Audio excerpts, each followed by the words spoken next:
I know your thumb is already itching to skip ahead. You've been trained to crave the harvest without the labour of the soil, and a slow clinical chronology feels like a cage to your shriveled attention span. But if you can't endure the building of the lie, you don't deserve the truth.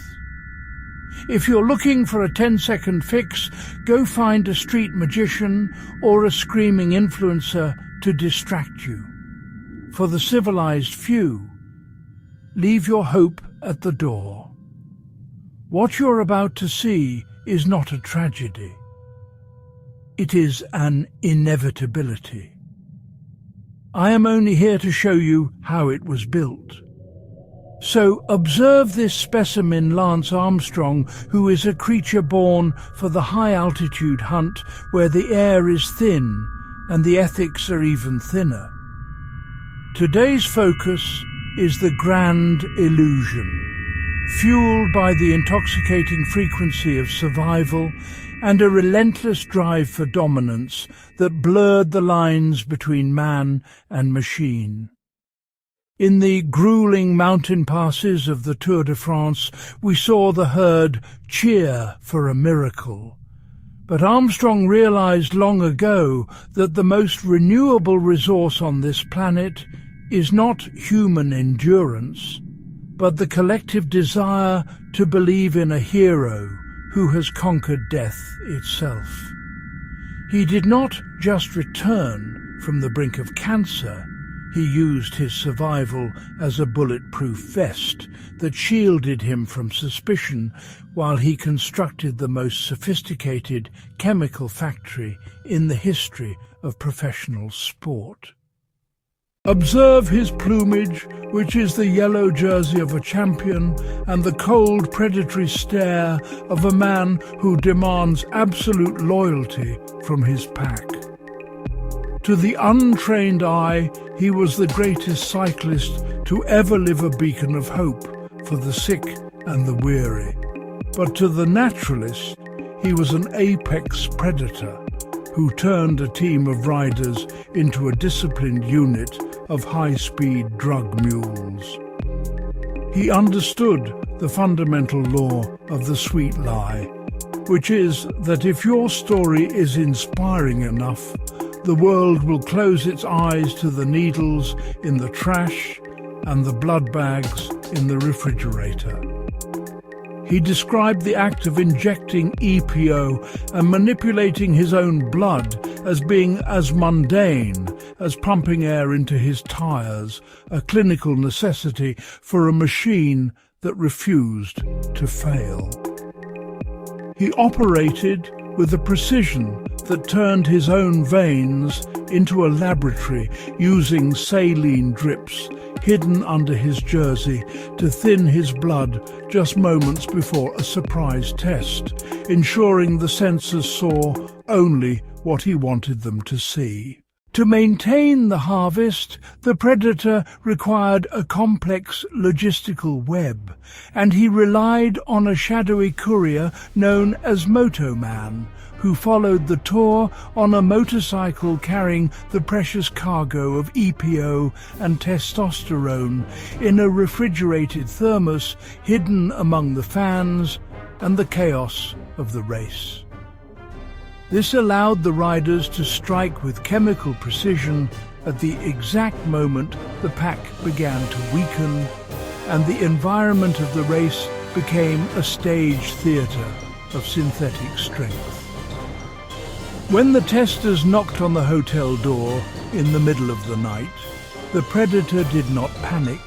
He adapted using lookouts and team staff to track the movement of the authorities and hiding in the shadows of the team bus or behind locked doors until the chemicals had cleared his system through the rapid infusion of saline and water. He even turned a failed test for corticosteroids into a global farce, claiming a simple cream for saddle sores was the culprit, and the industry accepted the lie because the hero was too profitable to dismantle. The machine was eternal, and Armstrong was its primary engine, making sure that every climb was powered by an invisible edge, overseen by a shadowy figure known only as Michel Ferrari, the doctor who analysed his hematocrit levels with the cold detachment of a structural engineer. Ferrari was the architect who realised that the human heart is just a pump, and the blood is just a fluid that can be thickened and thinned to optimize performance beyond the reach of any natural athlete. Together, they created a symbiosis of greed, where the rider provided the fame and the doctor provided the chemistry. Armstrong was not merely a rider. He was the enforcer of a silence that spanned continents and reached into the highest offices of the cycling world. He established a culture of omerta, a code of silence enforced by fear and expensive litigation, where anyone who dared to speak the truth, like Floyd Landis or Tyler Hamilton, was hunted down and publicly destroyed with the same ferocity he used to drop his rivals on the slopes of Alpe d'Huez. Landis was a loyal soldier who eventually broke under the weight of the secret, sending the emails that would ignite the final explosion, while Hamilton went on national television to expose the blood bags taped to the walls of luxury hotels. Armstrong's response was always the same: a tactical strike of character assassination and legal threats designed to silence the weak in the flock and protect the integrity of the lie. He used his connections at the highest levels of the cycling union to bury positive tests and silence the skeptics, effectively buying the silence of the very people paid to catch him. He was the star of a global theatre where the ratings were translated directly into fame and influence, allowing him to command a fleet of private jets and a fortress of media protection that seemed impenetrable. He turned his blood into a professional currency, and the herd was more than willing to buy the yellow wristbands and the narrative of the miracle, because they were thirsty for a god that could not bleed. Think about the audacity required to look a cancer survivor in the eye and sell them a lie while your veins are filled with the products of a laboratory. It is a level of predatory instinct that defies conventional morality and turns the human spirit into a commodity for the hungry scavenger. The logistics of the deception were staggering, involving secret blood draws in secluded apartments where bags of blood were extracted and chilled only to be pumped back into the riders during the rest days of the tour. This was the hidden fuel that allowed the machine to run at 100%, while the natural competition was crumbling from exhaustion. They were not cycling, they were performing a biological heist in plain sight. But every predator eventually creates a trail of wreckage that is too large to ignore.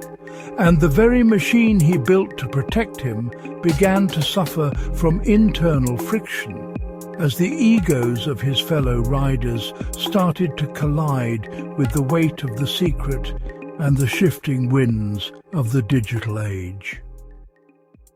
The transition from the physical world to the age of digital transparency began to close the borders of his territory, and the legendary immunity he enjoyed began to dissolve as the USADA investigators, led by Travis Tygart, began to piece together a puzzle made of used syringes and anonymous bank transfers to Swiss accounts that funded the chemical architecture of Michel Ferrari. The confrontation was not a single moment of exposure, but a slow, clinical dismantling that stripped away the layers of the myth. The mask of the hero crumbled in a slow-motion disaster, as the truth was extracted from the testimony of 26 witnesses, including the very men he had once led into battle, who could no longer live with the ghost of the needle. It was a masterclass in the fall of a titan, where the world saw that the miracle was just a masterpiece of logistics, and the hero was just a man who had mastered the art of lying while his heart beat at a steady 40 beats per minute. When the final report was released, it described the operation as the most sophisticated and professionalized doping program in the history of sport, a chilling testament to what is possible when the machine is given total control. Armstrong eventually sat on a sofa and confessed to a television queen, admitting his methods in a calculated attempt to salvage what was left of his brand. But the damage to the species of sport was already terminal. He was stripped of his 7 titles and cast out of the territory he once ruled, yet he remains in the public eye, shifting his focus to podcasts and the lure of the enhanced games, where the machine can finally run without the interference of the testers. He is a creature that cannot stop hunting, and he continues to analyze the pack from the safety of a microphone, while his past remains a dark shadow over every yellow jersey that follows. His legacy is not one of achievement, but of the absolute corruption of the biological limit, and a reminder that in the urban ecosystem there is no predator more dangerous than the one who believes his own myth, while his hands are busy manipulating the very essence of life. Look closely at the icons you worship and ask yourself, what is fueling their fire? Because in this world of bright lights and hard cash, the machine is always watching, and the truth is often hidden in the very blood they shed for your entertainment.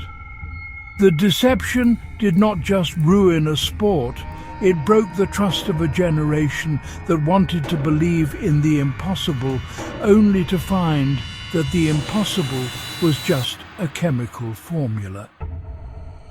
Stay tuned, because the architect of this chemical empire, Michel Ferrari, is still waiting in the wings, a ghost in the laboratory who understood the frequency of the human cell better than any man alive, and he is the one who truly built the machine that Armstrong rode to glory. You have been watching the Urban Predator Files, and we have only begun to delve into the dark symbiosis of the needle and the wheel, so subscribe to the inevitable and watch for the next chapter when we unmask the doctor who made the Titan possible. The hunt never truly ends.